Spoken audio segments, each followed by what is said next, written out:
तो guys my name is मोहित और आज हम सॉल्व करेंगे लीड कोड का एक और क्वेश्चन जिसका नाम है इंटरसेक्शन ऑफ टू एरेज। सो इस क्वेश्चन में हमें गिवन है दो इंटीजर एरे जिसका नाम है nums1 एंड nums2। हमें रिटर्न करना है उनका इंटरसेक्शन। सो गाइस इंटरसेक्शन मतलब ये होता है कि आपको उन दोनों एरे के जो कॉमन एलिमेंट्स हैं उनको रिटर्न कराना। सो गाइस इस क्वेश्चन में एक और कैच ये गिवन है कि each element in the result must be unique. So आपको ये बोला गया है कि अगर दो बार दो आ रहा है, लाइक इसमें कॉमन एलिमेंट्स कौन से हैं, 2 एंड 2। ओके, दोनों में कॉमन 2 एंड 2 है। अब हमें यूनिक प्रिंट करना है। अगर दो बार 2 आया, अगर हम उसका यूनिक प्रिंट करेंगे तो हमें तो सिर्फ एक ही बार 2 को आउटपुट करना होगा ना, क्योंकि हमारे लिए तो वही एक यूनिक होगा। तो हमें उस केस में आउटपुट में 2 प्रिंट करना है। सो गाइज हम लोग इसका ऑर्डर हमें बोला गया कि आपको कोई भी ऑर्डर में आप रिटर्न करा सकते हैं। सो हम बढ़ते हैं इसके अप्रोचेस की तरफ। सो हम इसके दो अप्रोच देखेंगे। एक अप्रोच होगा हमारा ब्रूट फोर्स अप्रोच और दूसरा अप्रोच होगा हमारा एफिशिएंट अप्रोच। सो ब्रूट फोर्स अप्रोच में हमारा जो टाइम कॉम्प्लेक्सिटी होगा वो ओ एन इंटू एम होगा। सो अब हम ये करेंगे गाइस, तो हमें यहाँ पे इंट्यूशन ये आना चाहिए कि हमें दो एरे गिवन है, ठीक है। अगर हम ऐसा करें, आप एक अज्यूम करके चल लो कि इसका साइज m है, इसका साइज n है, ठीक है। हम दो एरे लेके चलते हैं फॉर i से लेकर n तक, उसके बाद एक और फॉर लूप चलाएंगे i से लेकर j से लेकर m तक, ठीक है। अब हम इसमें क्या करेंगे गाइस, अब हम इसमें क्या करेंगे, हम देखेंगे कि अगर हमारा जो एरे ऑफ आई में जो हमारा आइटरेशन हुआ था, क्या वो हमारा एरे ऑफ जे के बराबर है। मान लो कि हम उसमें क्या करेंगे, देखेंगे गाइस। अगर हमारा जब हम लोग आइटरेट करेंगे अपने लूप को, तो हम देखेंगे कि क्या array of I is equal to array of J है। फिर हम लोग ऐसे, हमारा जो लूप चलेगा, लूप तो हमारा ऐसे चलेगा ना, आई जब हमारा आई का पॉइंटर यहाँ रहेगा तो जे का पॉइंटर एक बार सब तरफ से घूम के आ जाएगा। उसके बाद फिर आई का पॉइंटर यहाँ आएगा, फिर वहां से वो सारे पॉइंटर्स पे घूम के आ जाएगा जे के। तो उस अकॉर्डिंगली हम लोग चेक करेंगे कि उस केस में अगर हमारा array of I equals to array of J है, तो हम क्या करेंगे उस केस में, हम उस केस में अपने आंसर को हम मान लीजिए कि एक सेट ले लेते हैं। आप लोग को सेट डेटा स्ट्रक्चर के बारे में पता होगा guys. Set data structure basically क्या करता है, आपके यूनिक एलिमेंट्स को स्टोर करता है, यूनिक एलिमेंट्स को स्टोर करता है। तो हमें इसमें ऑर्डर का मैटर नहीं है, तो हम इसमें एक अनऑर्डर्ड सेट ले सकते हैं, हम एक अनऑर्डर्ड सेट ले सकते हैं गाइस, ठीक है, जिसका नाम हम आंसर रख देते हैं। तो अगर हमारा array of I equals to array of J है, तो हम ये तो कर सकते हैं ना गाइस, हम अपने सेट में उस वैल्यू को इंसर्ट करा सकते हैं। अगर हम सेट में उस वैल्यू को इंसर्ट कराएंगे गाइस, तो उस केस में क्या होगा, हमारे यूनिक एलिमेंट स्टोर होंगे, हमारे यूनिक एलिमेंट स्टोर होंगे, ठीक है। और बस जो हमारे आंसर में स्टोर हुआ उसे हमें रिटर्न करा देना है गाइस। बस ये हो गया आपका ब्रूट फोर्स अप्रोच। अब हम आते हैं इसके एफिशिएंट अप्रोच की तरफ। गाइस हम लोग आते हैं अपने एफिशिएंट अप्रोच पे। तो हमने अपने पिछले अप्रोच पे क्या सोचा था कि दो लूप चला देंगे भाई, फिर एलिमेंट को कंपेयर कर देंगे, अगर एलिमेंट सेम है तो प्रिंट निकाल देंगे। बट उसका जो कॉम्प्लेक्सिटी आ रहा था वो ओ एन इंटू एम आ रहा था। क्यों आ रहा था, क्योंकि एक लूप हमारा फॉर का एन तक के लिए चल रहा था और नेस्टेड लूप था एम तक के लिए, तो एन इंटू एम। सो उसमें तो हमारा टीएल ही आ जाता गाइस। सो हम लोग क्या सोचेंगे, हम लोग इसमें और क्या सोच सकते हैं, हम लोग ये सोच सकते हैं, हमने पिछले क्वेश्चन में भी एक अप्रोच लगाया था, वो अप्रोच का नाम था two pointer approach. Two pointer approach. So two pointer approach में हम ये कर सकते हैं गाइस कि हम सबसे पहले अपने एरे को सॉर्ट कर देते हैं, ठीक है। सबसे पहले हम अपने एरे को सॉर्ट कर देते हैं। 4 4 8 9 9 हो गया इसका सॉर्टिंग, और इसका सॉर्टिंग हो गया 4 5 8 9, ठीक है। अब हम इसमें क्या सोचेंगे, हम इसमें ये कर सकते हैं कि एक पॉइंटर हमारा यहां रहेगा, एक पॉइंटर हमारा यहाँ रहेगा गाइस। हम लोग क्या करेंगे, एक लूप चला देते हैं i से लेकर इसके साइज तक और j से लेकर इसके साइज तक। एक लूप चला देते हैं while लूप में i से लेकर इसके साइज तक और j से लेकर उसके साइज तक, जितना उसका साइज ऑफ एरे है। फिर उसमें हम क्या सोच सकते हैं, फिर हम उसमें एक कंडीशन लगा देंगे कि अब हमारा पॉइंटर, अब तो हमारा क्या हो गया, अब तो हम लोग अपने सॉर्ट कर दिया एरे को, तो जो भी अगर सिमिलर एलिमेंट्स होंगे तो एक बार में निकल जाएंगे। मतलब हमें हर बार पूरा लूप को आइटरेट करने का जरूरत नहीं है। तो उस केस में हम क्या करेंगे गाइस, हम लोग तीन कंडीशन के बारे में बात करेंगे। पहला कंडीशन ये होगा कि जब array of i equals to array of j होगा, ठीक है। दूसरा कंडीशन में array of i greater than array of j होगा। और तीसरा कंडीशन में लेस देन वाला केस देख लेंगे हम लोग, ठीक है।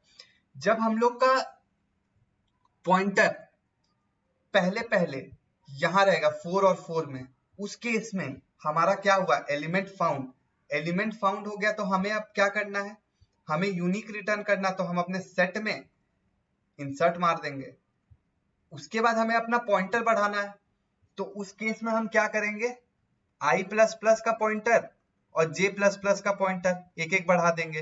अब हमारा पॉइंटर कहाँ आ गया गाइस, अब हमारा पॉइंटर आ गया यहाँ पे 4 और 5 पे। अब हम इस केस में देखेंगे कि 5 जो है 4 से बड़ा है, तो उस केस में हमें क्या करना है।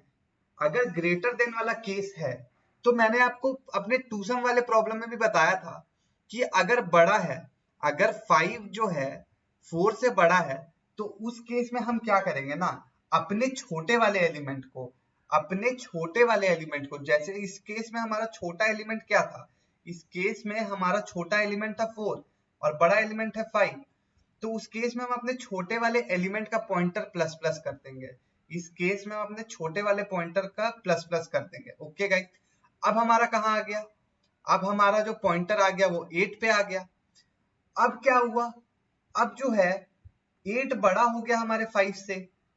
उस केस में हम क्या करेंगे, जो अपने छोटे वाले पॉइंटर है, उस केस में हम अपने छोटे वाले पॉइंटर का जो है उसको एक प्लस कर देंगे, उसको एक आइटरेट प्लस कर देंगे। तो उस केस में हम j++ कर देंगे। फिर देख लेंगे कि अब क्या हुआ, अब 8 इज इक्वल टू 8 हो गया। अब 8 इज इक्वल टू 8 हो गया गाइस। उस केस में हम वापस क्या करेंगे, सेट में वो एलिमेंट को इंसर्ट कर देंगे और एक एक पॉइंटर बढ़ा देंगे, ठीक है, एक एक पॉइंटर बढ़ा देंगे। अब सेट में इंसर्ट करने के बाद हमें क्या करना है, सेट में इंसर्ट करने के बाद हमें तो यूनिक एलिमेंट्स चाहिए गाइस। तो यूनिक एलिमेंट्स चाहिए, तो सेट में तो आपको यूनिक एलिमेंट्स मिलता है। तो यही था गाइस इसका दो अप्रोच। मैं इसको कोड करके अब आपको बताऊंगा और आप लोगों को समझ आएगा कि कितना आसान क्वेश्चन था। गाइस आ गए हम अपने कोड की ओर।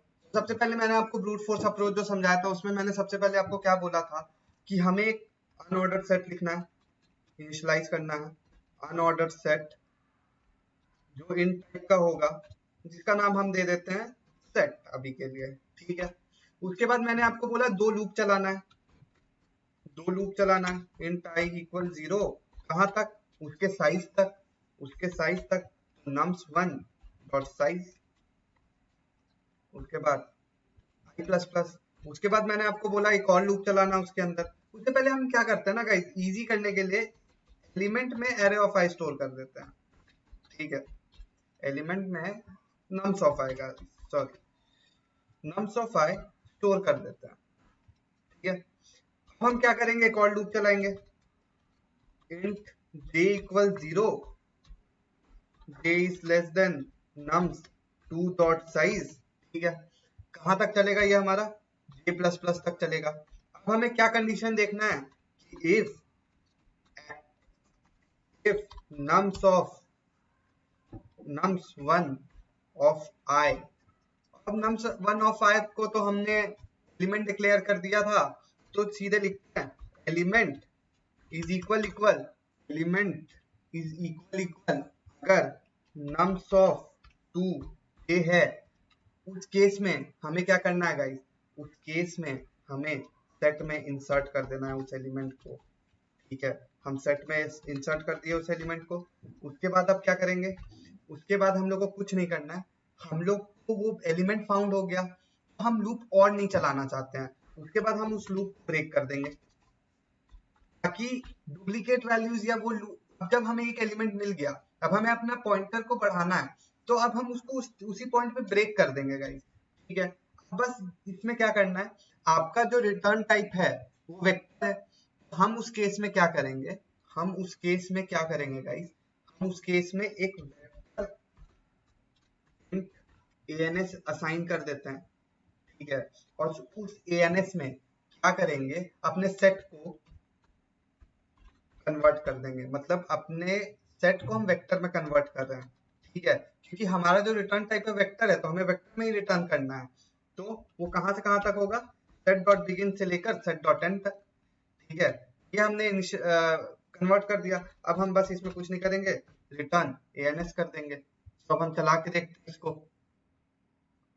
एक सेकंड, मैंने यहाँ पे कुछ एरर कर दिया। अच्छा, यहाँ पे मैंने सेमीकोलन नहीं दिया है। ठीक है गाइस, और तो कहीं नहीं है कुछ। सो गाइस, ये हमारा एक्सेप्ट हो गया ब्रूट फोर्स अप्रोच। इसे हम सबमिट करके देखते हैं। सो गाइस, ये एक्सेप्ट भी हो गया है। रन टाइम हमारे नेट पे पूरा रिलाई करता है, अगर आपका नेट अच्छा है तो रन टाइम अच्छा होगा गाइस। अब हम आते हैं अपने एफिशिएंट अप्रोच पे। अब हम अपने एफिशिएंट अप्रोच का कोड लिखते हैं। तो सबसे पहले हमें क्या करना है, मैंने आपको बोला था सबसे पहले सॉर्ट कर देंगे। किसको सॉर्ट करेंगे, अपने एरे को सॉर्ट कर देंगे। nums1 डॉट बिगिन से लेकर nums1 डॉट एंड तक। ठीक है गाइस, उसके बाद हमको क्या करना है, हमें दूसरे एरे को भी सॉर्ट कर देना है। nums2 डॉट बिगिन से लेकर nums2 डॉट एंड तक। ठीक है, उसके बाद हमें क्या करना है, सबसे पहले हमें अपना पॉइंटर सेट करना है। हमारा पॉइंटर कहां से कहां तक रहेगा, i 0 पे रहेगा और j भी 0 पे रहेगा। ठीक है, उसके बाद मैंने आपको क्या बोला, हमें एक सेट लेना होगा। क्योंकि यूनिक एलिमेंट स्टोर करने हैं, मैंने आपको अपने ब्रूट फोर्स वाले अप्रोच पे भी अभी बताया था। अनऑर्डर सेट ले लिए। सेट किस टाइप का रहेगा, int टाइप का रहेगा। नाम हम उसका st दे देते हैं। उसके बाद मैंने आपको इसमें बोला था कि हमें एक while लूप चलाना, वो कहां से कहां तक चलेगा, i less than nums1 dot size, उस एरे के साइज तक i वाला लूप, और दूसरा लूप चलेगा j less than nums2 dot size. ठीक है, दो पॉइंटर हमने सेट कर दिया, दोनों पॉइंटर का लूप चलाएंगे while से। उसके बाद हम क्या करेंगे, उसके बाद मैंने आपको क्या बोला था कि हमें तीन कंडीशन चेक करने हैं। तीन कंडीशन क्या होंगे, अगर nums1 of I is equal nums2 of j होगा, उस केस में हमें क्या करना है, हमें अपने सेट में इंसर्ट कर देना है किसको, nums1 of I, दोनों इक्वल है। फिर हमने क्या बोला था, अगर इक्वल हो गया हमें पॉइंटर प्लस प्लस कर देना, i प्लस प्लस कर दिए, j प्लस प्लस कर दिए। ठीक है, अब हम अपने दूसरे कंडीशन पे आते हैं। दूसरा कंडीशन क्या है, एल्स इफ, अगर इस केस में हम लोग को क्या देखना कि अगर नम्स ऑफ i से बड़ा है नम्स ऑफ j। ठीक है, नम्स ऑफ बड़ा है अगर, उस केस में हमें क्या करना है, उस केस में हमें अपने i को प्लस प्लस कर देना है। हमें अपने i को प्लस प्लस कर देना है। लास्ट केस में मैंने आपको बस इतना बोला था कि अपने j को प्लस प्लस कर दो। लास्ट कंडीशन यही बचा, तो आप उसको अपने प्लस प्लस कर दो। अब मेरे को क्या करना है, उसके बाद मेरे को क्या करना है, एक वेक्टर बना लेंगे आंसर नाम का, जो इन टाइप का होगा। ठीक है, उसमें क्या करेंगे, अपने सेट को कन्वर्ट कर देंगे। तो सेट डॉट बिगिन से लेकर सेट डॉट एंड तक। ठीक है, अब रिटर्न कर दो आप आंसर को। ठीक है गाइस, इसे रन करके देखते हैं। सो ये हमारा एक्सेप्ट हो गया। सो अब इसे सबमिट करते हैं। सो ये सबमिट हो गया। रन टाइम मैंने आपको बोला था कि आपके इंटरनेट स्पीड के स्पीड पे डिपेंड करता है। सो गाइस इस वीडियो के लिए इतना ही रखते हैं। उससे पहले मैं आपको ये बता देता हूँ कि इसका टाइम कॉम्प्लेक्सिटी क्या होगा। तो सेट में इंसर्ट करने का जो टाइम कॉम्प्लेक्सिटी होता है वो होता है log s एवरेज। सो हमें एक लूप में, हम हर लूप में उसको इंसर्ट कर रहे हैं तो उसका हो गया k डॉट log s। अब जो हमारा while लूप चल रहा है उसका जो टाइम कॉम्प्लेक्सिटी होगा वो n प्लस m होगा। जो n होगा वो हमारे पहले साइज का एरे होगा, जो m होगा वो हमारे दूसरे साइज का एरे होगा।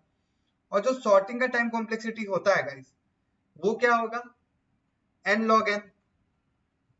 ठीक है, तो जो हमारा सॉर्टिंग का टाइम कॉम्प्लेक्सिटी और जो इंसर्टिंग का टाइम कॉम्प्लेक्सिटी वो डोमिनेटिंग है। तो उस केस में हमारा जो ओवरऑल टाइम कॉम्प्लेक्सिटी हो जाएगा वो हो जाएगा n of log n big of n log n plus k log s। So guys इस वीडियो के लिए इतना ही रखते हैं। Till then keep watching my videos and do not forget to hit the like and subscribe button. Thank you guys.